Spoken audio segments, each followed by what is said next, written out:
કોઈના હાથ ના હોય એવા છે કોઈના? એમ કે હાથ નથી તો બંને મુઠ્ઠી વાળી આ ના કરતા હા બેન ક્યાંક વાગી જશે તો મુઠ્ઠી વાળી જય બોલવાની છે. જે ના બોલે એને મારા સોગન. બોલો ધરણીધર ભગવાન કી જય, ભારત માતા કી જય, વંદે માતરમ. કેવું લાગ્યું? સરસ. મોજમાં રહેવું.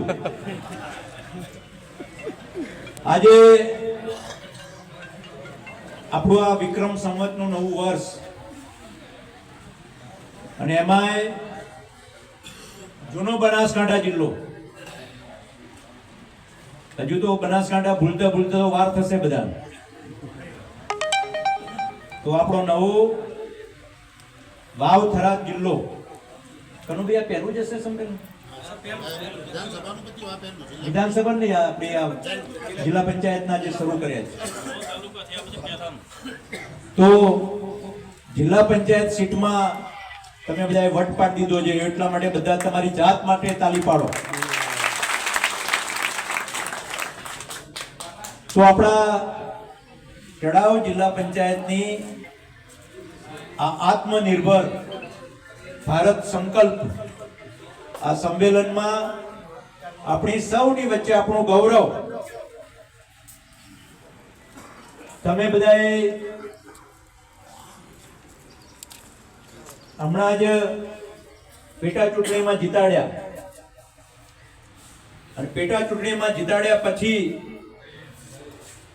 નવી સરકારનું ભૂપેન્દ્રભાઈની નવી સરકારનું ગઠન થયું અને આ ગઠનમાં આપણા વાવ મત વિસ્તારના આપણા સૌના લોકલાડીલા ધારાસભ્ય એ મંત્રી બન્યા છે એવા ભાઈ શ્રી સ્વરૂપજી,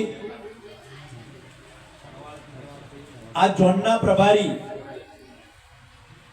એટલે પ્રભારી મંત્રી સંગઠનના અને સતત આ વિસ્તારમાં એક એક વ્યક્તિ સાથે એક એક પરિવાર સાથે જેમનો નાતો પરિચય અને બધાની સાથે હળીમળીને કામ કરવા વાળા જિલ્લાના મહામંત્રી ભાઈ શ્રી કનુભાઈ વ્યાસ, આ સંસ્થાના ભાઈ શ્રી ગણેશદાનજી, પૂર્વ મહામંત્રી ઉમેદદાનજી, ભાઈ રણજીતસિંહ, પૂર્વ ચેરમેન ભાઈ રૂપસિંહભાઈ, મારી સાથે ખૂબ દોડાદોડ કરતા હતા એવા નાગજીભાઈ. હું જયારે અહીંયા પ્રભારી હતો 6 થી 9 માં 2006 થી 2009 એ દરમિયાન પણ તાલુકાનું સંગઠનની જવાબદારી સંભાળતા હતા ભગવાનભાઈ, ચેરમેન નાગજીભાઈ, સૌ જિલ્લા પંચાયતના આપણા સદસ્યશ્રીઓ, અહીંયા બેઠેલા બધા જ તાલુકા પંચાયતના સમાજના સૌ આગેવાનો, અહીંયા પણ ખૂબ મોટી સંખ્યામાં પધારેલા સૌ વડીલો, આગેવાનો, યુવાન મિત્રો, આ નવું વર્ષ આપ સૌને સુખ, સંપત્તિ અને સારું આરોગ્ય આપે એના માટે ભગવાન ધરણીધરજીને પ્રાર્થના કરું છું અને આપ સૌને નવા વર્ષની ખૂબ ખૂબ શુભેચ્છા પાઠવું છું. મિત્રો, ઘણો સમય થયો, બધાએ શુભેચ્છાઓ આપી. નવો જિલ્લો મળ્યો, નવો તાલુકો મળ્યો, નવા મંત્રી મળ્યા, આ બધી વસ્તુ મળી જ. અને હવે થોડાક જ સમયમાં આમ આપણે એકલું બનાસકાંઠા અને ખેડા આ બે જિલ્લા પંચાયતો બધી આખા રાજ્યની જિલ્લા પંચાયતોથી જુદી આવતી, પરંતુ આપણો નવો જિલ્લો બન્યો એટલે હવે બધી જે મોટા ભાગે બધાની જે જિલ્લા પંચાયતની ચૂંટણીઓ થશે, તાલુકા પંચાયતની ચૂંટણીઓ થશે, નગરપાલિકાની ચૂંટણીઓ થશે, એની સાથે એટલે ડિસેમ્બરમાં લગભગ જાહેરાત થશે, ડિસેમ્બર જાન્યુઆરીમાં, એટલે જાન્યુઆરી ફેબ્રુઆરીમાં આપણી બધી તાલુકા પંચાયત, જિલ્લા પંચાયતની, નગરપાલિકાઓની ચૂંટણી આવશે. કોર્પોરેશનની ચૂંટણી એ ડિસેમ્બર આસપાસ આવતી હોય છે.